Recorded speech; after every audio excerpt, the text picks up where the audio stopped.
যখন দেখবেন বৃষ্টি হচ্ছে তখন দোয়া করবেন, দোয়া কবুল হবে ইনশাআল্লাহ। দোয়া করার আগে একবার বলবেন আলহামদুলিল্লাহ, কমপক্ষে একবার বলবেন আলহামদুলিল্লাহি রাব্বিল আলামিন, একবার কমপক্ষে। মানে প্রথমে আল্লাহর প্রশংসা করবেন, তারপর একবার দরুদ পড়বেন আল্লাহুম্মা সাল্লি আলা মুহাম্মাদ ওয়া সাল্লিম, তারপর হাত তুলে দোয়া শুরু করবেন। বৃষ্টি পড়ছে, দোয়া শুরু করে দেন, দোয়া কবুল হবে ইনশাআল্লাহ। আজান দিয়েছে, আজান এবং একামতের মাঝখানের সময়টা আছে, এই সময়টা কাজে লাগান, দোয়া কবুল হবে ইনশাআল্লাহ। নামাজে দাঁড়িয়েছেন, সেজদায় গিয়েছেন, সেজদায় দোয়া করেন, দোয়া কবুল হবে ইনশাআল্লাহ। প্রশ্ন করে অনেকে যে ভাই সেজদায় কি বাংলায় দোয়া করা যাবে? হ্যাঁ যাবে, যদি আপনার নামাজটা নফল নামাজ হয়। কোন নামাজ হয়? ফরজ নামাজে করবেন না, নফল নামাজে করতে পারেন ইনশাআল্লাহ। সেজদায় বান্দা আল্লাহর সবচেয়ে কাছাকাছি থাকে, এই সময়ে বেশি বেশি দোয়া করতে রাসূল সাল্লাল্লাহু আলাইহি ওয়াসাল্লাম তাগিদ দিয়েছেন। দোয়া করলে ডাইরেক্ট কবুল হবে ইনশাআল্লাহ। পিতা মাতার খেদমত করে দোয়া করেন, দোয়া কবুল হবে ইনশাআল্লাহ। এখন তো পিতা মাতার খেদমত মানুষ করতে চায় না। এটা সেই যুগ যে যুগে পিতা মাতার সাথে দাস দাসীর মতো আচরণ করা হয়। সন্তানরা ভুলে গেছো তোমরা যে তোমরা একদিন পিতামাতা হবা। আমরাও কিন্তু একদিন পিতামাতা হব।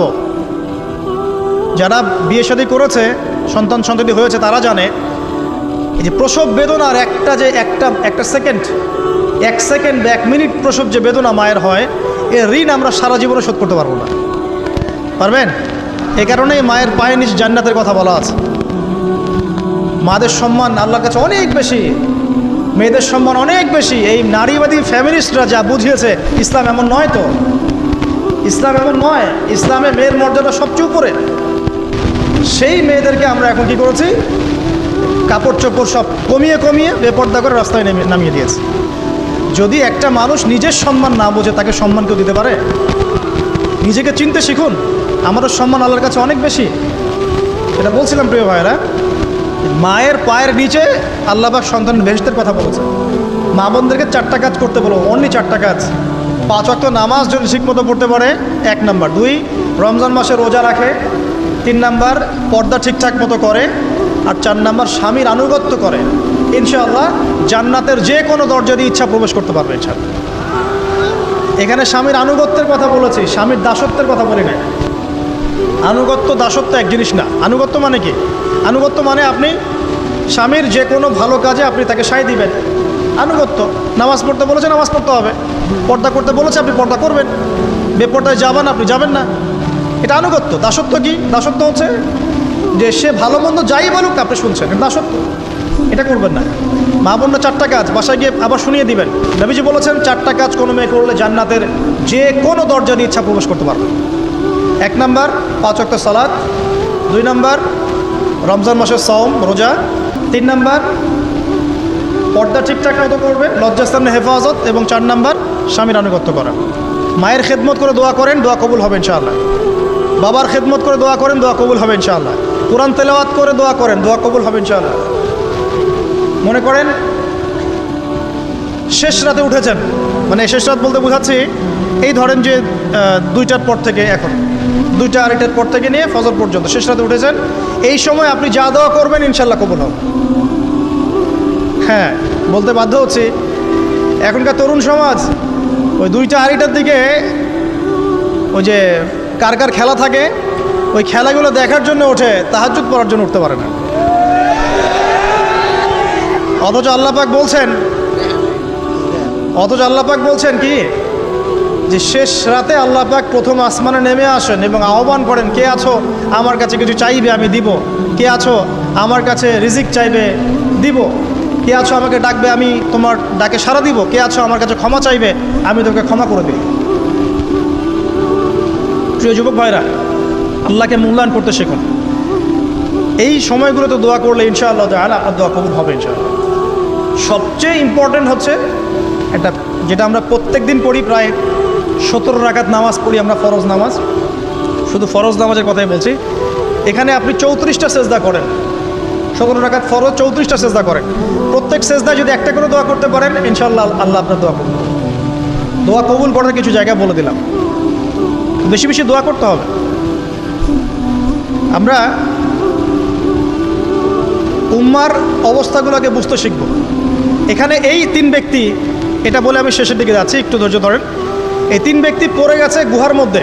আমি বলছিলাম জেনা ছেড়ে দিলে তোমার দোয়া আল্লাহ পাক ডাইরেক্ট কবুল করবে ইনশাআল্লাহ। কীভাবে? এই দলিল দিচ্ছিলাম যে তারা বলছে আমাদের তো কোনো আমাদের নেক আমল যা আছে এটা দিয়ে দোয়া করতে হবে, কোনো অপশন তো নাই বের হওয়ার।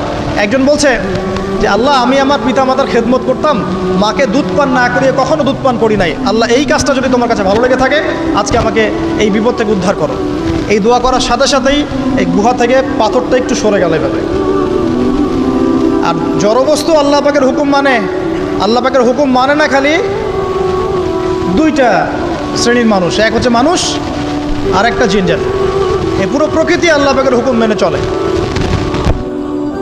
আর জড় বলতে আসলে কিছু নাই, যদি আমি বোঝানোর জন্য জড় বলেছি, আল্লাহ পাকের হুকুমে সব কিছু জীবন্ত। এই যে মাটিতে আমরা বসে আছি না এখন, এই মাটি কিয়ামতের মাঠে সাক্ষী দিবে যে এখানে মাহফিল হয়েছিল। হ্যাঁ, ওইখানে বসে তুমি টিকটক করেছো, লেকচার শুনো নাই ভালো করে। একটা মাহফিলে যাচ্ছিলাম, দেখলাম যে এখন স্টেজে উঠি নাই, ওই সুযোগে দেখলাম যুব সমাজ রাস্তার পাশে দাঁড়িয়ে সিগারেট খাচ্ছে, ব্রেক নিচ্ছে আগে, চা সিগারেটের ব্রেক। হুজুর আসলে আলোচনা শুনবো। এখানে এসে যদি আমরা মানে কোরআন সুন্নাহর বাইরে কোনো কাজ করি, এই মাটি আবার সাক্ষী দিবে। এটা দলিল কোথায় আছে? সূরা জিলজাল পড়ে দেখবেন। সূরা জিলজালের মধ্যে দলিল আছে যে আল্লাহ পাকের হুকুমে এই জমিন কথা বলবে ইনশাআল্লাহ, আল্লাহ পাক হুকুম করলে। জি, তো একটু সরে গেল ওই পাথর, তারপরের ব্যক্তি দোয়া করছে, আল্লাহ আমার একজন কাজের লোক ছিল, সেই কাজের লোক কিছু টাকা পেত, টাকা না নিয়ে বেচারা চলে গেছে, আমি ওই টাকা দিয়ে কিছু পশু কিনেছি, এই পশুগুলো কিনে আমি পালন করেছি, অনেক দিন পর সেই ব্যক্তি এসেছে আমার টাকা দাও। তখন আমি বলেছিলাম যে এই যতগুলো পশু দেখছো সব তোমার। সেই লোক বলছে আমার সাথে কি ঠাট্টা করছো? বলছে না, ঠাট্টা করছি না, তোমার টাকা দিয়ে আমি পশু কিনেছিলাম, এই প্রজনন হতে হতে হতে আজকে এতগুলো হয়েছে, সব তোমার, নিয়ে যাও। আল্লাহ কলিজা দেখেন, আসলে দান করার জন্য কলিজা লাগে, টাকা লাগে না। আল্লাহর পথে দান করার জন্যে কলিজা লাগে, টাকা লাগে না। আর কিছু মনে করবেন না, আমি বিভিন্ন মাহফিলে যাচ্ছি, এই একটা কমন দৃশ্য দেখি এই কালেকশনের। আমার জানা নাই যে এভাবে নাম লিখিয়ে কোনো কালেকশন নবীর যুগ থেকে হয়েছে, আমার জানা নেই। বরং কতটুকু দিয়েছে এটা গোপন রাখলেই ভালো। কে দিয়েছে, কত দিয়েছে জানানোর তো কোনো দরকার নাই, দিয়েছে নিয়ে চলে আসবেন, শেষ। আমরা কাকে সন্তুষ্ট করার জন্য দেই? আল্লাহ জানলেই তো যথেষ্ট। কি দরকার জনগণ জানতেই হবে আমি 5,000 টাকা দিয়েছি? এতে আমার লাভটা কি? নেকি উল্টারও কমে গেল। উল্টা 7 শ্রেণীর মানুষ, একটা হাদিস আছে, 7 শ্রেণীর মানুষ কিয়ামতের মাঠে আরশের ছায়া পাবে। কিসের ছায়া পাবে? আরশের ছায়া, যে ছায়া ছাড়া কোনো ছায়া থাকবে না। ওর মধ্যে এক শ্রেণী হচ্ছে ওই ব্যক্তি যে এত গোপনে দান করে, তার বাম হাত জানে না ডান হাত কি দান করছে। এই ব্যক্তি আরশের ছায়া পাবে ইনশাআল্লাহ। তো দুনিয়া যদি উদ্দেশ্য থাকে, নাম প্রকাশ করা জাহির করার উদ্দেশ্য থাকে, বা যদি এমন হয় যে এখানে লৌকিকতা উদ্দেশ্য থাকে, নেকি নষ্ট হয়ে যেতে পারে, সুযোগ আছে, চান্স আছে। তো এই ট্রেডিশনগুলো বন্ধ করলে মনে হয় ভালো হয়। এটা আমার পরামর্শ, বাকিটা বিবেচনা আপনাদের। আর এই ব্যক্তি বলছে আমি এই সব কিছু দান করে দিয়েছি। দেখেন, দান করতে কি লাগে? কলিজা লাগে, টাকা লাগে না কিন্তু। আসলে দান করতে কলিজা লাগে। অনেক রিক্সাওয়ালাকে দেখেছে আমরা, 100 টাকা দান করে দিল, মসজিদের জন্য দান চাচ্ছে, 100 টাকা দান করে দিল।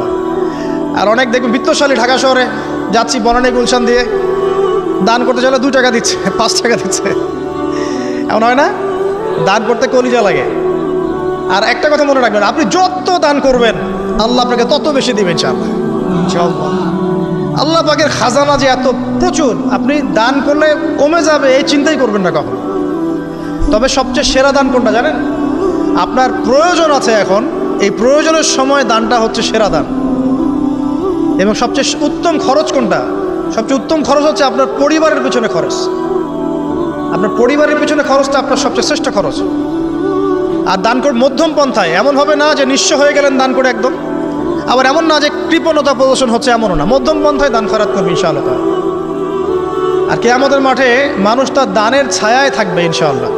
যে যত দান করবে ওই ছায়ার নিচে সে থাকবে। এই ব্যক্তি সব দান করে দিয়েছিল, যাও সব গরু ছাগল তোমার।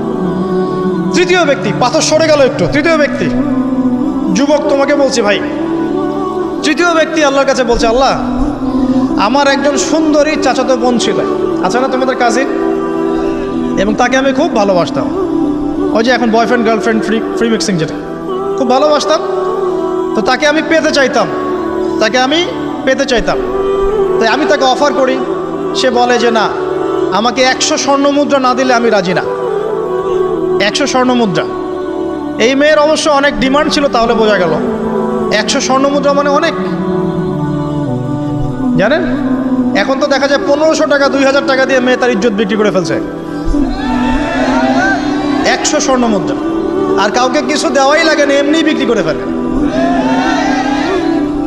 কত প্রশ্ন, কত যে প্রশ্ন আসে আমাদের কাছে যে ভাই বা হুজুর বা ভাইয়া ওস্তাদ, কত জীবনে এক পর্যায়ে ভুল করেছি, এরকম জেনায় লিপ্ত হয়ে গিয়েছিলাম, প্রেম করেছি ইত্যাদি, আমি কী করবো, আমার কি ভালো হওয়ার রাস্তা আছে কিনা, বা আমি তওবা করে ফিরে আসছি, আমি কি এখন বিয়ে করতে পারবো কিনা?